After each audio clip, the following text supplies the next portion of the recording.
Thank you, Mr. Chair, and thank you, Chief, for being here today. And I also want to thank you for the prompt response to my concern raised at our last meeting regarding the tribal stewardship contracts out in Oregon. And there was a prompt reaching out, and we very much appreciate that.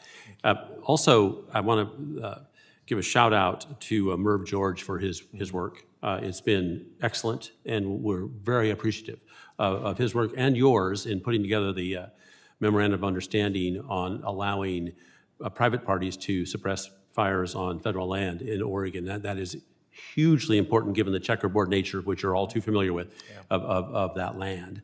And so perhaps a comment of why you supported the MOU that allows private parties to go on federal land and put out fires? So one of the things that we want to do is bring the community into the decision space on some of the things that's taking place.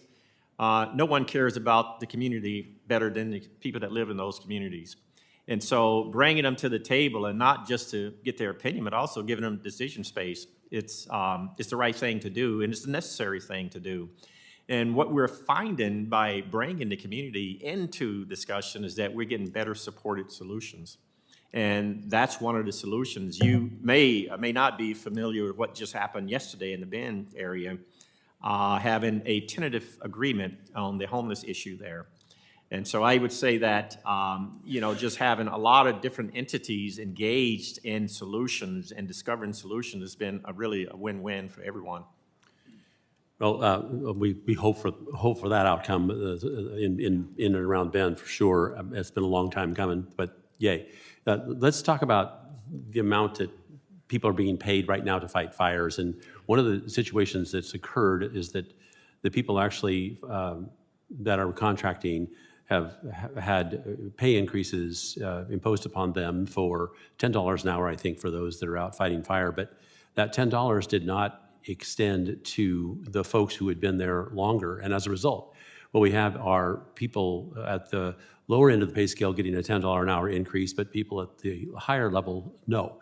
And that's creating incredible difficulties. Now, my understanding is that you folks have been working on this, but there has been no resolution. Can you bring us up to date on how this is? Are you talking about the pay bump that the firefighters got? Yes. So there was actually a $20,000 pay bump for GS-10s and below. And a part of that was to get at the issue around retention that we were having across the agency. And the other thing is that we had to do this because, you could work at a fast food restaurant and make more than a number of our firefighters was making. So I don't think I'm talking about federal employees. I think I'm talking about contract employees that are working for people who are contracting to do firefighting. Yeah, I'm not familiar with that. I know we're required under the Davis-Bacon Act to pay appropriate wages. So, I'd be happy to follow up with you to get more specifics on that particular issue. If you would, I very much appreciate that. Also, there's been an issue raised that has to do with the nature of Forest Service contracting when it comes to going for the cheapest possible bid as opposed to the more quality experienced long-term contracts. And that this is a decision made inside the Forest Service, and the result has been perhaps less money paid out, but perhaps not the quality of the project being done that all of us want. Can you talk about that for a moment? Yeah, you may be talking about, getting I guess the cheapest bid or the best value bid would be another way. And so we've been looking at exploring the best value type contracts because it gives the local contractor an opportunity to win a number of those contracts.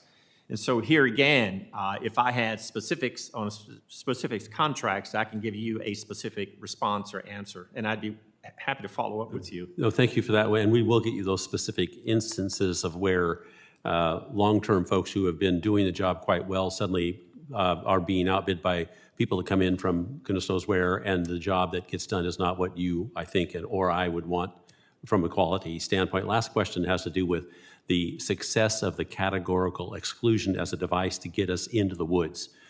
What's your comment? What's your thought? Should we be, as the Congressman from California suggested, expanding upon CEs?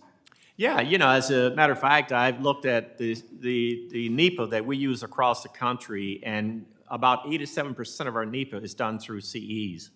And that's about 1,134 CEs that we've used as opposed to about 150 EAs and about 7 EISs. Thank you so much. Yield back.